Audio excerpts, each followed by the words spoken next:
시청자 여러분 안녕하십니까? 한 주간의 한인사회 주요 소식을 전해드리는 KBN 뉴스 주간 브리핑입니다. 워싱턴 포스트와 ABC 방송이 실시한 최근 여론조사에 따르면 50%대 24%로 현행 오바마 케어에 대한 지지도가 그 어느 때보다 높습니다. 그럼에도 정치권에서는 국민의 의사와 상관없는 일에 온 힘을 기울이고 있습니다. 한 표가 아쉬운 상황에서 존 맥케인 의원의 수술로 악재를 만난 트럼프 케어가 결국 좌초됐습니다. 후속 대책으로 오바마 케어 폐지를 밀고 있는데요. 오바마 케어 폐지 법안이 가결되면 앞으로 10년 동안 최대 3,200만 명이 무보험자로 전락할 것으로 예상되고 있습니다. 민주당은 보험료를 낮추고 보험 시장에 장기적인 안정을 제공할 수 있는 방안을 촉구하고 있습니다. 공화당 지도부는 다음 주 오바마 케어 폐지 법안을 표결에 붙인다는 방침입니다. 미치 매코넬 의원은 오바마 케어를 2년 뒤에 완전히 폐지하는 내용의 법안을 먼저 통과시킨 뒤 그동안 대체 법안을 논의하겠다는 뜻을 밝혔습니다. 하지만 이것도 일부 공화당 의원들이 반대하고 있는 상황입니다. 오바마 케어 폐지 법안이 통과될 경우 2018년까지 1,700만 명, 2020년까지 2,700만 명이 무보험자로 전락할 수 있는 것으로 알려졌습니다. 더구나 2020년 메디케이드에 대한 지원이 사라지면 무보험자는 2026년 3,200만 명으로 늘어납니다. 현행 오바마 케어 의료보험 사각지대 규모가 2,800만 명으로 추산되는 것을 감안하면 무보험자는 총 6천만 명에 이를 것이라는 분석입니다. 아울러 오바마 케어가 폐지될 경우 사보험의 보험료는 현재보다 평균 25% 인상될 것으로 보입니다. 2026년 보험료는 2배 가까이 인상되지만 대신 연방정부의 예산 적자는 향후 10년간 4,730억 달러 절감됩니다. 이날 트럼프 대통령은 공화당 상원의원 52명과 백악관에서 오찬을 갖고 좌초된 트럼프 케어 후속 대책을 논의했습니다. 한편 공화당은 이미 지난 2015년 오바마 케어 폐지 법안을 통과시킨 일이 있습니다. 하지만 오바마 당시 대통령이 거부권을 행사하면서 무산됐습니다. 트럼프 대통령이 취임한 지 벌써 6개월째가 지나고 있는데요. 반면 지지율은 역대 최저를 기록하고 있습니다. 쟁점 법안은 한 건도 처리하지 못하고 초란 성적을 기록하고 있지만 자화자찬은 여전합니다. 제한샘 기자가 지난 6개월간을 정리했습니다. 도널드 트럼프 대통령이 오늘로 취임 6개월을 맞았습니다. CNN 방송은 숫자로 보는 트럼프 6개월이라는 기사에서 트럼프 대통령의 가장 최근 지지율은 36%로 지난 70년간 취임 6개월차 대통령 지지율로는 최저라고 보도했습니다. 트럼프 대통령은 지지율뿐 아니라 각종 국정 운영 지표에서도 합격점을 받기는 어려워 보입니다. 취임 후 법안 42건에 서명했으나 인프라, 세제개혁, 오바마 케어 폐기와 대체 등에 관한 주요 법안은 한 건도 처리하지 못했습니다. 취임 뒤 지금까지 기자회견도 한 차례밖에 하지 않았습니다. 전임 대통령의 취임 첫해 기자회견 횟수를 보면 버락 오바마 11회, 조지 부시 5회, 빌 클린턴 12회로 큰 차이가 있습니다. 그 대신 트럼프 대통령이 취임일부터 지금까지 그의 트위터 계정에 올린 트윗은 모두 91건으로 하루 평균 5.5회나 트위터에 글을 올린 셈입니다. 트럼프 대통령은 6개월간 주말 26회 가운데 플로리다주 마러라고 등 본인 소유 별장에서 지냈으며 골프장에서는 총 40일을 보냈습니다. 트럼프 대통령은 과거 버락 오바마 대통령이 골프만 친다고 비판한 바 있습니다. 트럼프 대통령은 지지자들에게는 적극적으로 다가갔습니다. 대선에서 그에게 승리를 안겨준 플로리다, 테네시, 켄터키, 펜실베니아, 아이오와 등 5개 주에서 선거 유세를 방불케 하는 지지자 집회를 열었습니다. KBN 뉴스 지한샘입니다. 최저소득층의 임금이 빠르게 상승하고 있다는 분석이 나왔습니다. 경기가 회복되면서 외식과 오락 분야 지출이 늘어나고 있습니다. 최저임금이 오른 것에 따른 것으로 보입니다. 보도에 김지수 기자입니다. 월스트리트 저널이 노동부의 자료를 분석한 보도에 따르면 주간 소득을 기준으로 했을 때 하위 10% 지점에 있는 계층의 올해 2분기 임금 상승률이 지난해 같은 분기와 비교했을 때 다른 소득 계층보다 컸습니다. 2010년 이후 처음 있는 일입니다. 이 구간에 있는 25세 이상 노동자의 평균 주급 상승률은 3.4%로 중간그룹 3.2%, 상위 10% 지점 계층의 주급 상승률 3.1%를 앞섰습니다. 최하위 구간의 임금 상승 속도가 다른 계층에 비해 뒤처져 있다가 막판에 오르는 것이라는 해석입니다. 식당이나 대형 유통점 직원을 포함한 이 계층의 임금은 글로벌 경제 위기가 극복된 2009년 이후 경기 확장기에 중상위 그룹보다 뒤처져 있었습니다. 2015년 고액 연봉자의 임금 상승률은 4%였던 반면 하위 10%는 1%에 못 미쳤습니다. 이런 흐름이 실업률 하락과 일치하고 있습니다.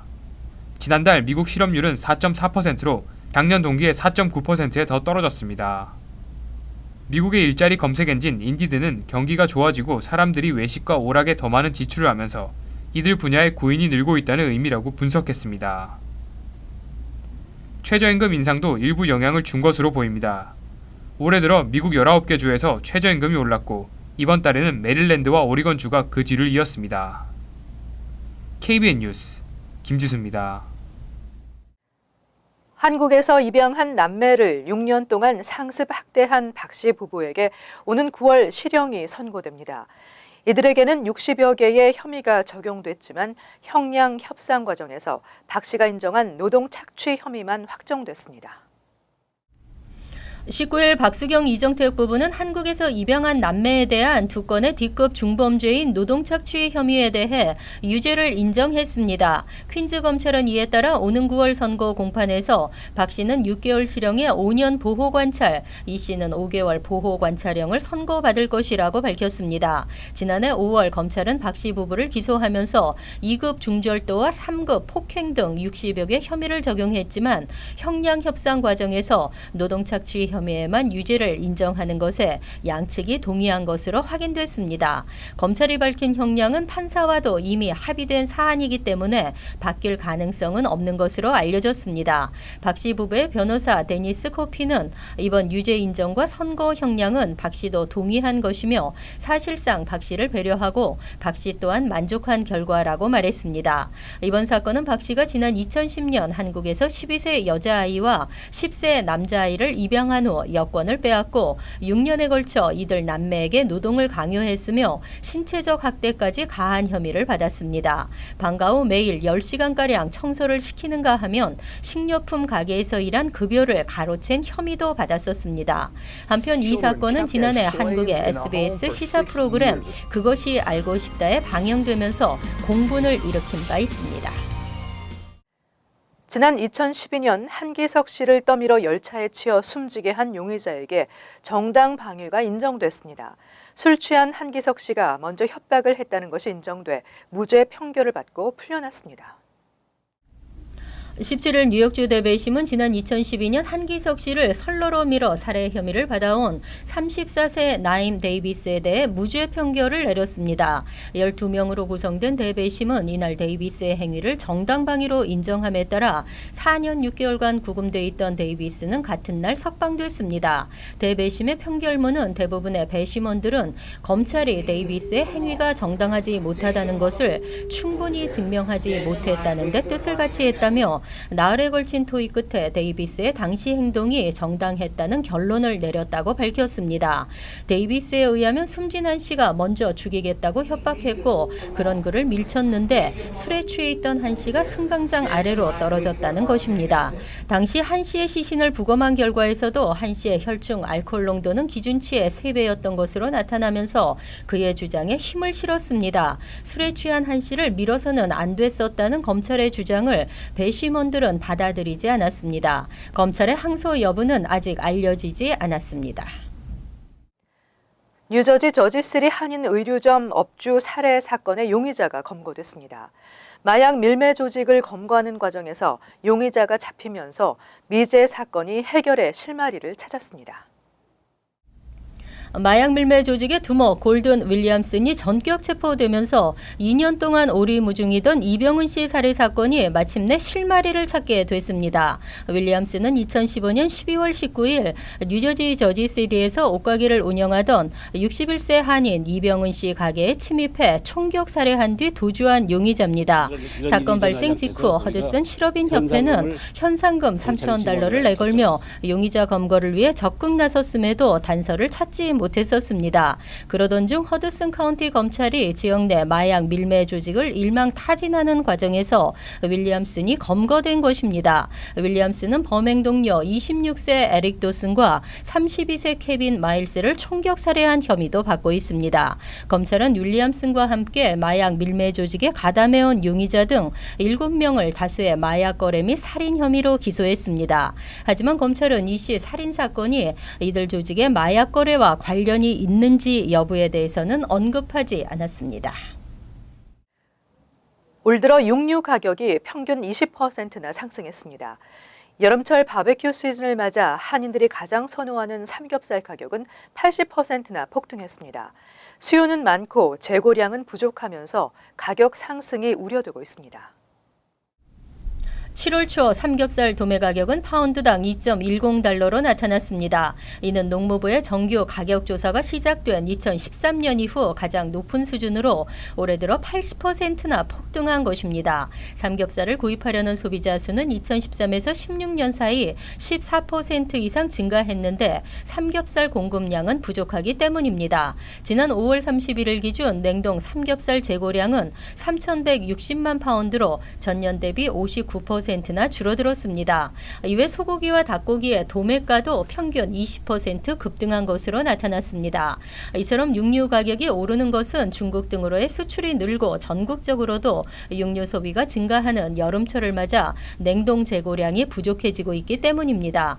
다만 도매 가격이 올랐다고 곧바로 소매 가격이 오르는 것은 아니어서 현재 삼겹살 소매가는 파운드당 8.99에서 9.99달러 수준입니다. 하지만 이러한 추세가 계속된다면 올 가을부터는 가격 상승으로 이어질 수도 있다는 전망입니다. 뉴욕시 레스토랑 위크가 24일부터 8월 18일까지 400여 개 식당이 참여한 가운데 펼쳐집니다.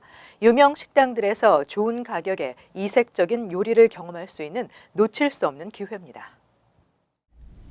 오는 24일부터 8월 18일까지 뉴욕시 레스토랑 위크가 진행됩니다. 올해에는 총 400개 식당이 참여하며 특히 벤자민 스테이크 하우스, 프라임, 로렌조 등 33개 식당이 새롭게 참여합니다.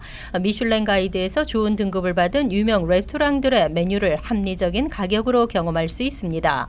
이번 미슐랭 스타 이벤트에는 이탈리안, 프렌치, 멕시칸, 일식과 중식 등 3개 각국의 식당들이 참여하며 바, 불리, 노브, 스카르페타 등 다양한 식당들이 이름을 올렸습니다.